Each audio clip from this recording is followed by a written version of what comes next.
el clavo, causa célebre. Capítulo 1. El número 1.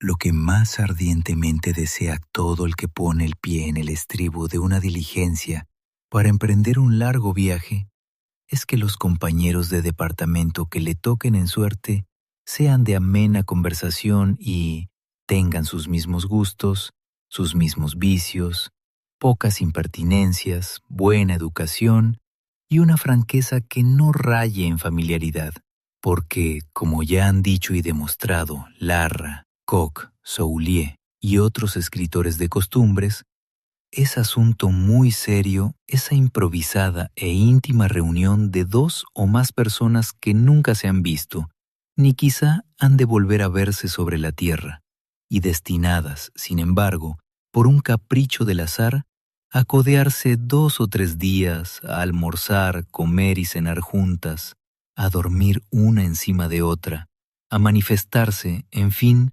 recíprocamente con ese abandono y confianza que no concedemos ni aun a nuestros mayores amigos, esto es, con los hábitos y flaquezas de casa y de familia. Al abrir la portezuela acuden tumultuosos temores a la imaginación. Una vieja con asma, un fumador de mal tabaco, una fea que no tolere el humo del bueno, una nodriza que se maree de ir en carruaje, angelitos que lloren y demás, un hombre grave que ronque, una venerable matrona que ocupe asiento y medio, un inglés que no hable el español. Supongo que vosotros no habláis el inglés. Tales son, entre otros, los tipos que teméis encontrar. ¿Alguna vez acariciáis la dulce esperanza de hallaros con una hermosa compañera de viaje? Por ejemplo, con una viudita de 20 a 30 años, y aún de 36, con quien sobrellevar a medias las molestias del camino. Pero no bien os ha sonreído esta idea cuando os apresuráis a desecharla melancólicamente, considerando que tal ventura sería demasiada para un simple mortal en este valle de lágrimas y despropósitos. Con tan amargos recelos ponía yo el pie en el estribo de la berlina de la diligencia de Granada a Málaga. A las 11 menos 5 minutos de una noche del otoño de 1844. Noche oscura y tempestuosa, por más señas. Al penetrar en el coche, con el billete número 2 en el bolsillo, mi primer pensamiento fue saludar a aquel incógnito número 1 que me traía inquieto antes de serme conocido. Es de advertir que el tercer asiento de la berlina no estaba tomado, según confesión del mayoral en jefe. «Buenas noches», dije, no bien me senté, enfilando la voz hacia el rincón en que suponía a mi compañero de jaula. Un silencio tan profundo como la oscuridad reinante siguió a mis buenas noches. «Diantre», pensé, «si será sordo o sorda mi epiceno cofrade». Y alzando más la voz, repetí, «Buenas noches». Igual silencio sucedió a mi segunda salutación. «Si será mudo», me dije entonces. A todo esto, la diligencia había echado a andar, a correr, arrastrada por 10 briosos caballos. Mi perplejidad subía de punto. ¿Con quién iba? ¿Con un varón? ¿Con una hembra? ¿Con una vieja? ¿Con una joven? ¿Quién era aquel silencioso número 1? Y, fuera quien fuese, ¿por qué callaba? ¿Por qué no respondía a mi saludo? ¿Estaría ebrio? ¿Se habría dormido? ¿Se habría muerto? ¿Sería un ladrón? Era cosa de encender luz, pero yo no fumaba entonces y no tenía fósforos. ¿Qué hacer? Por aquí iban mis reflexiones cuando se me ocurrió apelar al sentido del tacto, pues que tan ineficaces eran el de la vista y el del oído.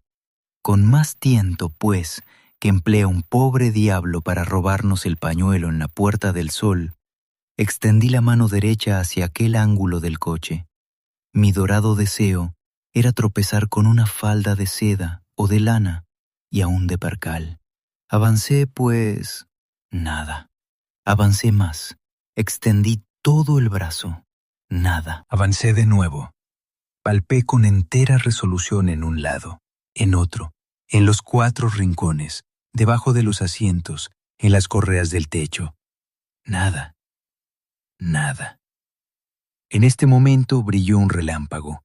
Ya he dicho que había tempestad, y a su luz sulfúrea vi que iba completamente solo. Solté una carcajada, burlándome de mí mismo, y precisamente en aquel instante se detuvo la diligencia.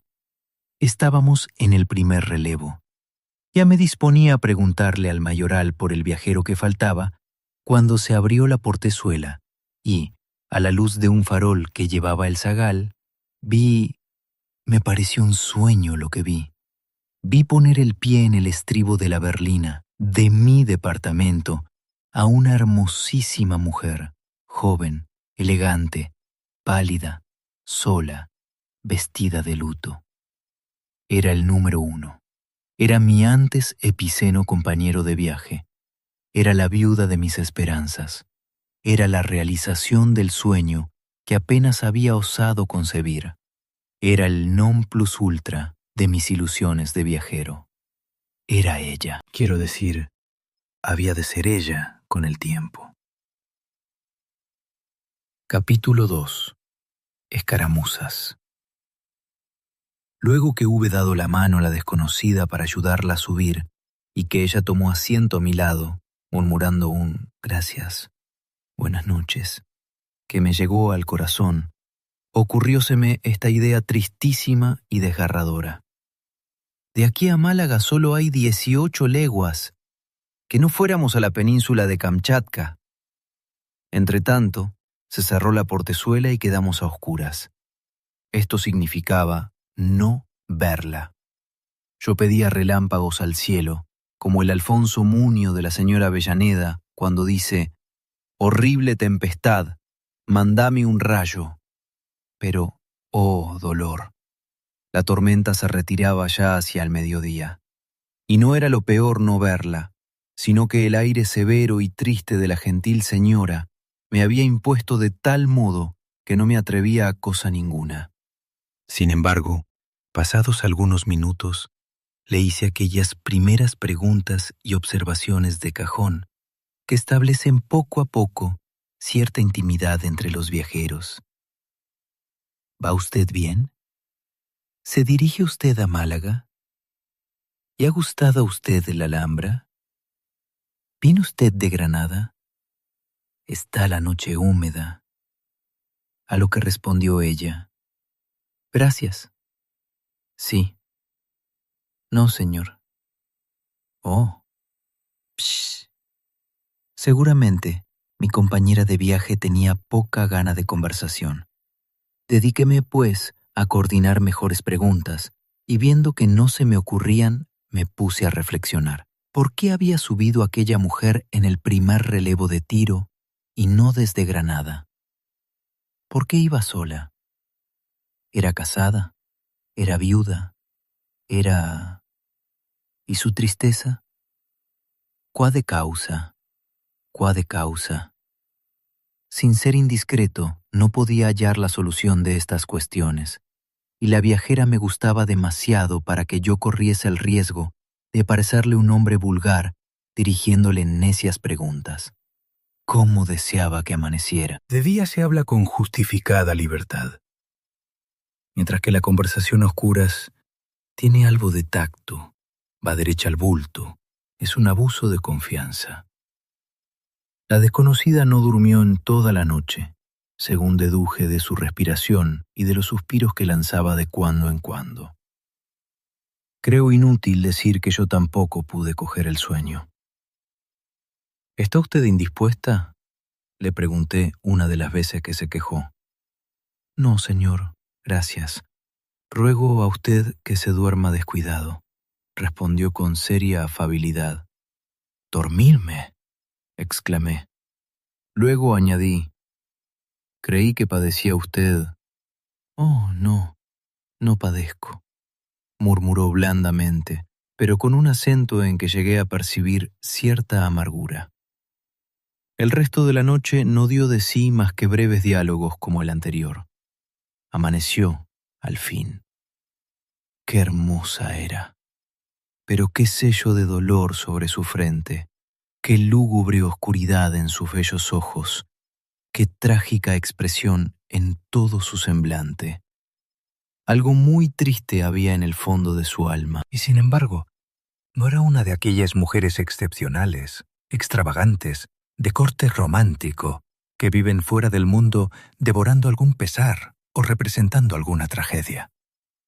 Era una mujer a la muda, una elegante mujer, de porte distinguido, cuya menor palabra dejaba traslucir una de esas reinas de la conversación y del buen gusto, que tienen por trono una butaca de su gabinete, una carretela en el Prado o un palco en la ópera, pero que callan fuera de su elemento, o sea, fuera del círculo de sus iguales.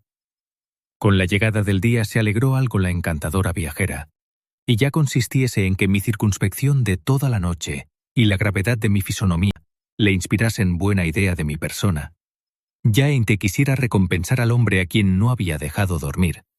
Fue el caso que inició a su vez las cuestiones de ordenanza. ¿Dónde va usted? Va a hacer un buen día. Qué hermoso paisaje. A lo que yo contesté más extensamente que ella me había contestado a mí. Almorzamos en Colmenar. Los viajeros del interior y de la rotonda eran personas poco tratables. Mi compañera se redujo a hablar conmigo. Excusado es decir que yo estuve enteramente consagrado a ella y que la atendí en la mesa como a una persona real. De vuelta en el coche, nos tratábamos ya con alguna confianza. En la mesa habíamos hablado de Madrid, y hablar bien de Madrid a una madrileña que se halla lejos de la corte es la mejor de las recomendaciones, porque nada es tan seductor como Madrid perdido. Ahora o nunca, Felipe, me dije entonces. Quedan 8 leguas. Abordemos la cuestión amorosa. Capítulo 3. Catástrofe. Desventurado. No bien dije una palabra galante a la beldad, conocí que había puesto el dedo sobre una herida. En el momento perdí todo lo que había ganado en su opinión. Así me lo dijo una mirada indefinible que cortó la voz de mis labios. Gracias, señor, gracias, me dijo luego al ver que cambiaba de conversación. ¿He enojado a usted, señora? Sí. El amor me horroriza. Qué triste es inspirar lo que no se siente. ¿Qué haría yo para no agradar a nadie? Algo es menester que usted haga, si no se complace en el daño ajeno, repuse muy seriamente. La prueba es que aquí me tiene pesaroso de haberla conocido. Ya que no feliz, por lo menos yo vivía ayer en paz, y ya soy desgraciado, puesto que la amo a usted sin esperanza. Le queda a usted una satisfacción, amigo mío, replicó ella sonriendo. ¿Cuál? Que si no acojo su amor, no es por ser suyo, sino porque es amor. Puede usted, pues, estar seguro de que ni hoy, ni mañana, ni nunca obtendrá otro hombre la correspondencia que le niego. Yo no amaré jamás a nadie. Pero, ¿por qué, señora? Porque el corazón no quiere, porque no puede, porque no debe luchar más. Porque he amado hasta el delirio y he sido engañada. En fin, porque aborrezco el amor. Magnífico discurso. Yo no estaba enamorado de aquella mujer. Inspirábame curiosidad y deseo, por lo distinguida y por lo bella. Pero de esto a una pasión había todavía mucha distancia. Así pues, al escuchar aquellas dolorosas y terminantes palabras, dejó la contienda mi corazón de hombre y entró en ejercicio mi imaginación de artista. ¿Quiere esto decir que comencé a hablar a la desconocida un lenguaje filosófico y moral del mejor gusto, con el que logré reconquistar su confianza? O sea, que me dijese algunas otras generalidades melancólicas del género Balzac. Así llegamos a Málaga. Era el instante más oportuno para saber el nombre de aquella singularísima señora. Al despedirme de ella en la administración, le dije cómo me llamaba, la casa donde iba a parar y mis señas en Madrid. Ella me contestó con un tono que nunca olvidaré. Doy a usted 1000 gracias por las amables atenciones que le he merecido durante el viaje, y le suplico que me dispense si le oculto mi nombre, en vez de darle uno fingido, que es con el que aparezco en la hoja. «Ah», respondí, «luego nunca volveremos a vernos». «Nunca», lo cual no debe pesarle.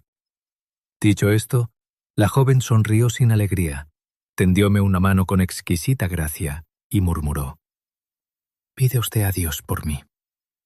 Yo estreché su mano linda y delicada y terminé con un saludo a aquella escena que empezaba a hacerme mucho daño. En esto llegó un elegante coche al parador. Un lacayo con librea negra avisó a la desconocida. Subió ella al carruaje, saludóme de nuevo y desapareció por la puerta del mar. 2 meses después volví a encontrarla. Sepamos dónde. Capítulo 4. Otro viaje.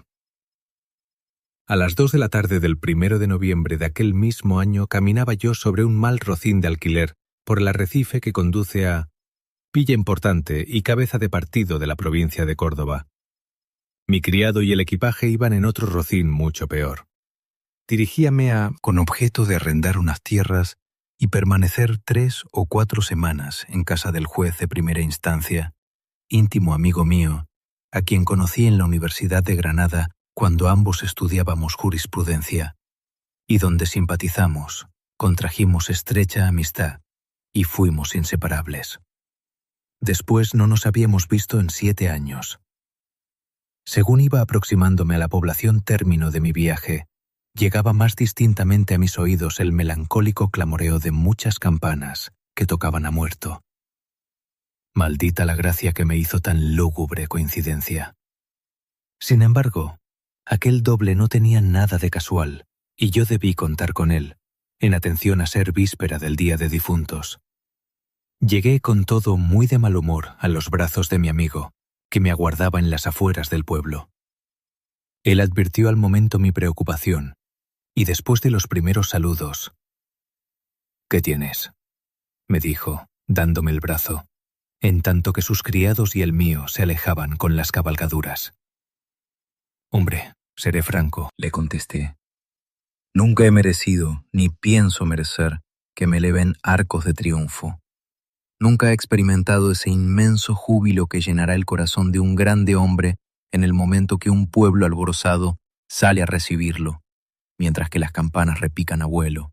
Pero, ¿a dónde vas a parar?». A la segunda parte de mi discurso, y es que si en este pueblo no he experimentado los honores de la entrada triunfal, acabo de ser objeto de otros muy parecidos, aunque enteramente opuestos.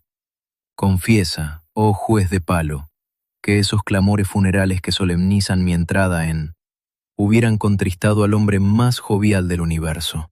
«¡Bravo, Felipe!», replicó el juez, a quien llamaremos Joaquín Zarco.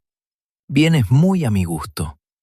Esa melancolía cuadra perfectamente a mi tristeza». «¿Tú triste? ¿De cuándo acá?». Joaquín se encogió de hombros, y no sin trabajo retuvo un gemido. Cuando 2 amigos que se quieren de verdad vuelven a verse después de larga separación, parece como que resucitan todas las penas que no han llorado juntos. Yo me hice el desentendido, por el momento, y hablé a Zarco de cosas indiferentes. En esto penetramos en su elegante casa. «Diantre, amigo mío», no pude menos de exclamar, «vives muy bien alojado. Qué orden, qué gusto en todo». «Necio de mí, ya caigo. ¿Te habrás casado?». «No me he casado», respondió el juez con la voz un poco turbada. «No me he casado ni me casaré nunca». «Que no te has casado, lo creo, supuesto que no me lo has escrito, y la cosa valía la pena de ser contada, pero eso de que no te casarás nunca no me parece tan fácil ni tan creíble». «Pues te lo juro», replicó Zarco solemnemente. «Qué rara metamorfosis», repuse yo. «Tú, tan partidario siempre del séptimo sacramento, tú, que hace 2 años me escribías aconsejándome que me casara, salir ahora con esa novedad». «Amigo mío, a ti te ha sucedido algo, y algo muy penoso». «¿A mí?», dijo Zarco estremeciéndose. «A ti. proseguí yo. Y vas a contármelo. Tú vives aquí solo, encerrado en la grave circunspección que exige tu destino, sin un amigo a quien referir tus debilidades de mortal. Pues bien, cuéntamelo todo, y veamos si puedo servirte de algo. El juez me estrechó las manos diciendo: Sí, lo sabrás todo, amigo mío. Soy muy desventurado. Luego se serenó un poco y añadió secamente: Vístete. Hoy va todo el pueblo a visitar el cementerio y parecería mal que yo faltase. Vendrás conmigo. La tarde está buena y te conviene andar a pie para descansar del trote del rocín. El cementerio se halla situado en medio de un hermoso campo y no te disgustará el paseo. Por el camino te contaré la historia que ha acibarado mi existencia y verás si tengo o no tengo motivos para renegar de las mujeres. Una hora después, caminábamos Zarco y yo en dirección al cementerio. Mi pobre amigo me habló de esta manera. Capítulo 5. Memorias de un juez de primera instancia. Hace 2 años que, estando de promotor fiscal en No, obtuve licencia para pasar un mes en Sevilla. En la fonda en que me hospedé, vivía hacía algunas semanas cierta elegante y hermosísima joven que pasaba por viuda, cuya procedencia, así como el objeto que la retenía en Sevilla, eran un misterio para los demás huéspedes. Su soledad, su lujo, su falta de relaciones y el aire de tristeza que la envolvía daban pie a 1000 conjeturas, todo lo cual, unido a su incomparable belleza y a la inspiración y gusto con que tocaba el piano y cantaba, no tardó en despertar en mi alma una invencible inclinación hacia aquella mujer. Sus habitaciones estaban exactamente encima de las mías, de modo que la oía cantar y tocar, ir y venir, y hasta conocía cuándo se acostaba, cuándo se levantaba y cuándo pasaba la noche en vela, cosa muy frecuente. Aunque en lugar de comer en la mesa redonda, se hacía servir en su cuarto, y no iba nunca al teatro, tuve ocasión de saludarla varias veces, ora en la escalera, ora en alguna tienda, ora de balcón a balcón, y al poco tiempo los dos estábamos seguros del placer con que nos veíamos. Tú lo sabes. Yo era grave, aunque no triste, y esta circunspección mía cuadraba perfectamente a la retraída existencia de aquella mujer, pues ni nunca la dirigí la palabra, y procuré visitarla en su cuarto, ni la perseguí con enojosa curiosidad como otros habitantes de la fonda. Este respeto a su melancolía debió de halagar su orgullo de paciente. Dígolo, porque no tardó en mirarme con cierta deferencia, cual si ya nos hubiésemos revelado el uno al otro.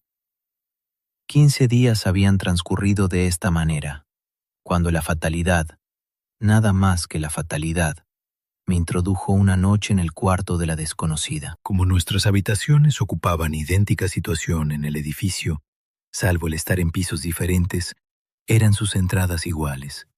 Dicha noche, pues, al volver del teatro, subí distraído más escaleras de las que debía y abrí la puerta de su cuarto creyendo que era la del mío. La hermosa estaba leyendo y se sobresaltó al verme. Yo me aturdí de tal modo que apenas pude disculparme, pero mi misma turbación y la prisa con que intenté irme la convencieron de que aquella equivocación no era una farsa.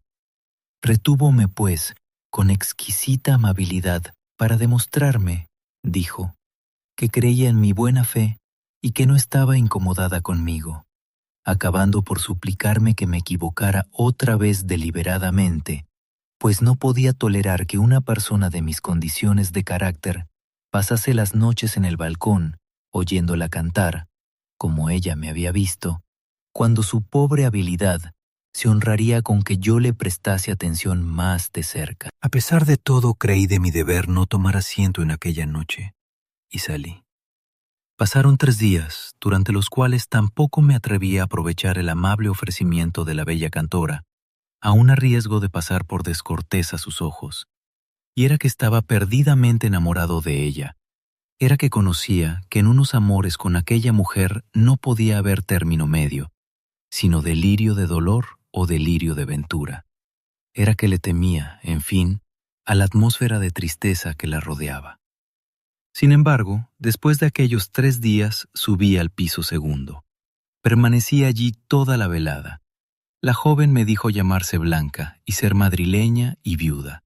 Tocó el piano, cantó, hízome 1000 preguntas acerca de mi persona, profesión, estado, familia, etc., y todas sus palabras y observaciones me complacieron y enajenaron. Mi alma fue desde aquella noche esclava de la suya. A la noche siguiente volví, y a la otra noche también, y después todas las noches y todos los días. Nos amábamos, y ni una palabra de amor nos habíamos dicho. Pero, hablando del amor, habíale yo encarecido varias veces la importancia que daba a este sentimiento, la vehemencia de mis ideas y pasiones, y todo lo que necesitaba mi corazón para ser feliz. Ella, por su parte, me había manifestado que pensaba del mismo modo. Yo, dijo una noche, me casé sin amor a mi marido. Poco tiempo después lo odiaba. Hoy ha muerto. Solo Dios sabe cuánto he sufrido. Yo comprendo el amor de esta suerte. ¿Es la gloria o es el infierno? Y para mí, hasta ahora, siempre ha sido el infierno. Aquella noche no dormí. La pasé analizando las últimas palabras de Blanca. Qué superstición la mía. Aquella mujer me daba miedo. ¿Llegaríamos a ser yo su gloria y ella mi infierno? Entretanto, expiraba el mes de licencia. Podía pedir otro pretextando una enfermedad, pero ¿debía hacerlo? Consulté con Blanca. ¿Por qué me lo pregunta usted a mí?, repuso ella cogiéndome una mano.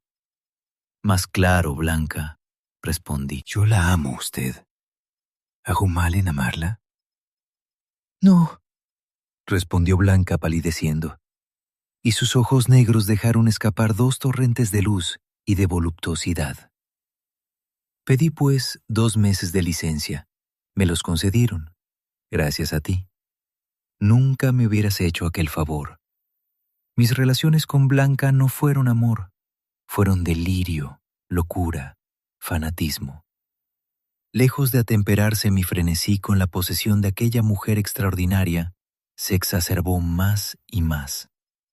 Cada día que pasaba, descubría nuevas afinidades entre nosotros, nuevos tesoros de ventura, nuevos manantiales de felicidad.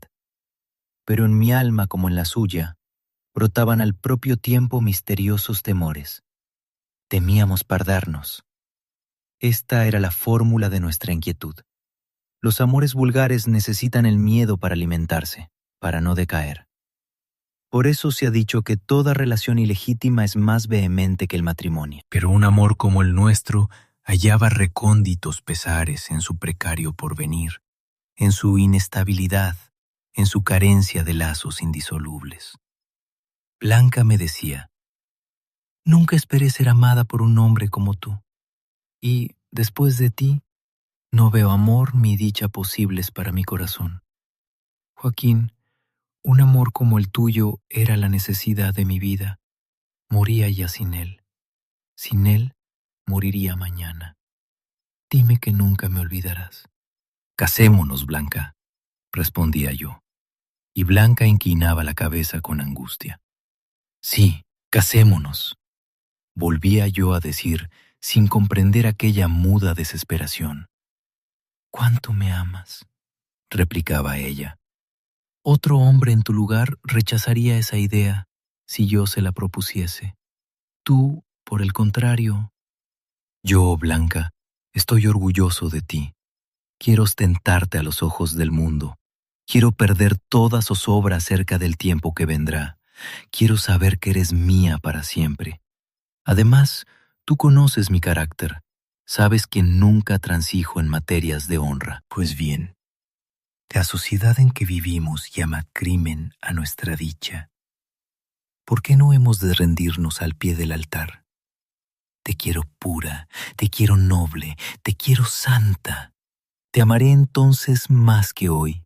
Acepta mi mano. No puedo, respondía aquella mujer incomprensible, y este debate se reprodujo 1000 veces. Un día que yo peroré largo rato contra el adulterio y contra toda inmoralidad, Blanca se conmovió extraordinariamente. Lloró, me dio las gracias y repitió lo de costumbre. «¿Cuánto me amas? Qué bueno, qué grande, qué noble eres». A todo esto expiraba la prórroga de mi licencia. Érame necesario volver a mi destino, y así se lo anuncié a Blanca. «¡Separarnos!», gritó con infinita angustia. «Tú lo has querido», contesté. «Eso es imposible. Yo te idolatro, Joaquín». «Blanca, yo te adoro. Abandona tu carrera. Yo soy rica. Viviremos juntos», exclamó, tapándome la boca para que no replicara. La besé la mano y respondí. De mi esposa aceptaría esa oferta, haciendo todavía un sacrificio. Pero de ti... «De mí», respondió llorando. «de la madre de tu hijo». «¿Quién? ¿Tú? Blanca?» «Sí. Dios acaba de decirme que soy madre. Madre por primera vez. Tú has completado mi vida, Joaquín, y no bien gustó la fruición de esta bienaventuranza absoluta. Quieres desgajar el árbol de mi dicha. Me das un hijo y me abandonas tú». «Sé mi esposa, Blanca», fue mi única contestación. «Labremos la felicidad de ese ángel que llama a las puertas de la vida». Blanca permaneció mucho tiempo silenciosa. Luego levantó la cabeza con una tranquilidad indefinible y murmuró: «Seré tu esposa. Gracias. Gracias, Blanca mía». «Escucha», dijo al poco rato. «No quiero que abandones tu carrera. Ah, mujer sublime. Vete a tu juzgado. ¿Cuánto tiempo tardarás en arreglar allí tus asuntos, solicitar del gobierno más licencia y volver a Sevilla?» «Un mes. Un mes», repuso Blanca. «Bien, aquí te espero. Vuelve dentro de un mes y seré tu esposa». Hoy somos 15 de abril. El 15 de mayo, sin falta. Sin falta. ¿Me lo juras? Te lo juro. Aún otra vez, replicó Blanca. Te lo juro. ¿Me amas? Con toda mi vida. Pues vete y vuelve. Adiós, dijo, y me suplicó que la dejara y que partiera sin perder momento. Despedíme de ella y partía aquel mismo día. Preparé mi casa para recibir a mi esposa. Solicité y obtuve, como sabes, otro mes de licencia y arreglé todos mis asuntos con tal eficacia que, al cabo de 15 días, me vi en libertad de volver a Sevilla. Debo advertirte que durante aquel medio mes no recibí ni una sola carta de Blanca, a pesar de haberle yo escrito 6. Esta circunstancia me tenía vivamente contrariado. Así fue que, aunque solo había transcurrido la mitad del plazo que mi amada me concediera, salí para Sevilla, a donde llegué el día 30 de abril. Inmediatamente me dirigí a la fonda que había sido nido de nuestros amores. Blanca había desaparecido 2 días después de mi partida, sin dejar razón del punto a que se encaminaba. Imagínate el dolor de mi desengaño. No escribirme que se marchaba, marcharse sin dejar dicho a dónde se dirigía, hacerme perder completamente su rastro, evadirse, en fin, como una criminal cuyo delito se ha descubierto. Ni por un instante se me ocurrió permanecer en Sevilla hasta el 15 de mayo, aguardando a ver si regresaba Blanca. La violencia de mi dolor y de mi indignación, y el bochorno que sentía por haber aspirado a la mano de semejante aventurera, no dejaban lugar a ninguna esperanza, a ninguna ilusión, a ningún consuelo. Lo contrario hubiera sido ofender mi propia conciencia, que ya veía en Blanca el ser odioso y repugnante que el amor o el deseo habían disfrazado hasta entonces. Indudablemente era una mujer liviana e hipócrita que me amó sensualmente, pero que, previendo la habitual mudanza de su caprichoso corazón, no pensó nunca en que nos casáramos. Hostigada al fin por mi amor y mi honradez, había ejecutado una torpe comedia a fin de escaparse impunemente. Y en cuanto a aquel hijo anunciado con tanto júbilo, tampoco me cabía ya duda de que era otra ficción, otro engaño, otra sangrienta burla. Apenas se comprendía semejante perversidad en una criatura tan bella y tan inteligente. 3 días nada más estuve en Sevilla, y el 4 de mayo me marché a la corte, renunciando a mi destino, para ver si mi familia y el bullicio del mundo me hacían olvidar a aquella mujer, que sucesivamente había sido para mí la gloria y el infierno. Por último, hace cosa de 15 meses que tuve que aceptar el juzgado de este otro pueblo, donde, como has visto, no vivo muy contento, que digamos, siendo lo peor de todo que, en medio de mi aborrecimiento a Blanca, detesto mucho más a las demás mujeres, por la sencilla razón de que no son ella. ¿Te convences ahora de que nunca llegaré a casarme? Capítulo 6. El cuerpo del delito. Pocos segundos después de terminar mi amigo Sar con la relación de sus amores, llegamos al cementerio. El cementerio de Dee no es otra cosa que un campo yermo y solitario, sembrado de cruces de madera y rodeado por una tapia. Ni lápida ni sepulcros turban la monotonía de aquella mansión. Allí descansan, en la fría tierra, pobres y ricos, grandes y plebeyos, nivelados por la muerte. En estos pobres cementerios, que tanto abundan en España, y que son acaso los más poéticos y los más propios de sus moradores, sucede con frecuencia que, para sepultar un cuerpo, es menester exhumar otro, o mejor dicho, que cada 2 años se echa una nueva capa de muertos sobre la tierra. Consiste esto en la pequeñez del recinto y da por resultado que, alrededor de cada nueva zanja, hay 1000 blancos despojos que de tiempo en tiempo son conducidos al osario común. Yo he visto más de una vez estos osarios, y en verdad que merecen ser vistos. Figuraos, en un rincón del Campo Santo, una especie de pirámide de huesos, una colina de multiforme marfil, un cerro de cráneos, fémures, canillas, húmeros, clavículas rotas, columnas espinales desgranadas, dientes sembrados acá y allá, costillas que fueron armadura de corazones, dedos diseminados, y todo ello seco, frío, muerto, árido. Figuraos aquel horror. Y qué contactos. Los enemigos, los rivales, los esposos, los padres y sus hijos están allí, no solo juntos, sino revueltos, mezclados por pedazos, como trillada mies, como rota paja. Y qué desapacible ruido cuando un cráneo choca con otro, o cuando baja rodando desde la cumbre por aquellas huecas astillas de antiguos hombres. Y qué risa tan insultante tienen las calaveras. Pero volvamos a nuestra historia. Andábamos Joaquín y yo dando sacrílegamente con el pie a tantos restos inanimados, ora pensando en el día que otros pies hollarían nuestros despojos, ora atribuyendo a cada hueso una historia, procurando hallar el secreto de la vida en aquellos cráneos donde acaso moró el genio o bramó la pasión.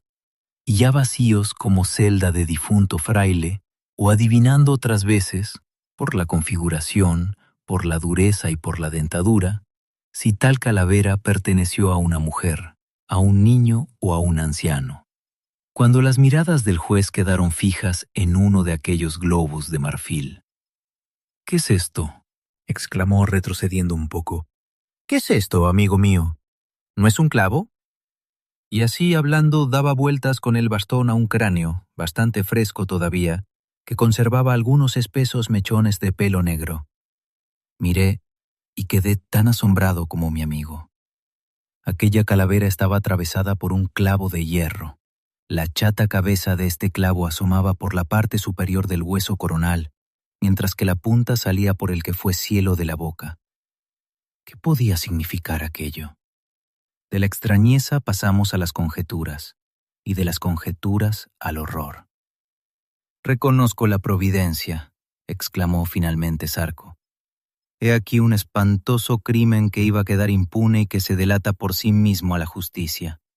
Cumpliré con mi deber, tanto más cuanto que parece que el mismo Dios me lo ordena directamente al poner ante mis ojos la taladrada cabeza de la víctima. Ah, sí, juro no descansar hasta que el autor de este horrible delito expíe su maldad en el cadalso». Capítulo 7. Primeras diligencias. Mi amigo Zarco era un modelo de jueces. Recto, infatigable, aficionado, tanto como obligado, a la administración de justicia, vio en aquel asunto un campo vastísimo en que emplear toda su inteligencia, todo su celo, todo su fanatismo, perdonad la palabra, por el cumplimiento de la ley. Inmediatamente hizo buscar a un escribano y dio principio al proceso. Después de extendido testimonio de aquel hallazgo, llamó al enterrador. El lúgubre personaje se presentó ante la ley pálido y tembloroso. A la verdad, entre aquellos dos hombres, cualquier escena tenía que ser horrible. Recuerdo literalmente su diálogo. El juez: «¿De quién puede ser esta calavera?» El sepulturero: «¿Dónde la ha encontrado vuestra señoría?» El juez: «En este mismo sitio». El sepulturero: «Pues entonces pertenece a un cadáver que, por estar ya algo pasado, desenterré ayer para sepultar a una vieja que murió anteanoche». El juez: «¿Y por qué exhumó usted ese cadáver y no otro más antiguo?» El sepulturero: «Ya lo he dicho a vuestra señoría, para poner a la vieja en su lugar. El ayuntamiento no quiere convencerse de que este cementerio es muy chico para tanta gente como se muere ahora. Así es que no se deja a los muertos secarse en la tierra, y tengo que trasladarlos medio vivos al osario común». El juez: «¿Y podrá saberse de quién es el cadáver a que corresponde esta cabeza?» El sepulturero: «No es muy fácil, señor». El juez: «Sin embargo, ello ha de ser. Con que piénselo usted despacio». El sepulturero: «Encuentro un medio de saberlo». El juez: «Dígalo usted». El sepulturero: «La caja de aquel muerto se hallaba en regular estado cuando la saqué de la tierra, y me la llevé a mi habitación para aprovechar las tablas de la tapa. ¿Acaso conserven alguna señal, como iniciales, galones o cualquiera otra de esas cosas que se estilan ahora para adornar los ataúdes?» El juez: «Veamos esas tablas». En tanto que el sepulturero traía los fragmentos del ataúd, Zarco mandó a un alguacil que envolviese el misterioso cráneo en un pañuelo, a fin de llevárselo a su casa. El enterrador llegó con las tablas. Como esperábamos, encontráronse en una de ellas algunos jirones de galón dorado, que sujetos a la madera con tachuelas de metal, habrían formado letras y números. Pero el galón estaba roto, y era imposible restablecer aquellos caracteres. No desmayó, con todo, mi amigo, sino que hizo arrancar completamente el galón, y por las tachuelas, o por las punturas de otras que había habido en la tabla, recompuso las siguientes cifras: A.G.R. 1843. Requiescat in pace. Zarco rayó en entusiasmo al hacer este descubrimiento. «¡Es bastante! ¡Es demasiado!», exclamó gozosamente. «Asido de esta hebra, recorreré el laberinto y lo descubriré todo». Cargó el alguacil con la tabla, como había cargado con la calavera, y regresamos a la población. Sin descansar un momento, nos dirigimos a la parroquia más próxima. Zarco pidió al cura el libro de sepelios de 1843. Recorriólo el escribano hoja por hoja, partida por partida. Aquellas iniciales A, G, R no correspondían a ningún difunto. Pasamos a otra parroquia. 5 tiene la villa.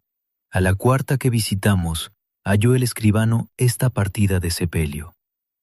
En la iglesia parroquial de San, de la villa de, a 4 de mayo de 1843, se hicieron los oficios de funeral, conforme a entierro mayor, y se dio sepultura en el cementerio común a don Alfonso Gutiérrez del Romeral, natural y vecino que fue de esta población, el cual no recibió los santos sacramentos ni testó, por haber muerto de apoplejía fulminante en la noche anterior, a la edad de 31 años. Estuvo casado con doña Gabriela Zahara del Valle, natural de Madrid, y no deja hijos. Y para que conste, etc., tomó Sarcón certificado de esta partida, autorizado por el cura, y regresamos a nuestra casa. Por el camino me dijo el juez: todo lo veo claro. Antes de 8 días habrá terminado este proceso que tan oscuro se presentaba hace 2 horas. Ahí llevamos una apoplejía fulminante de hierro, que tiene cabeza y punta, y que dio muerte repentina a un don Alfonso Gutiérrez del Romeral. Es decir, tenemos el clavo. Ahora solo me falta encontrar el martillo.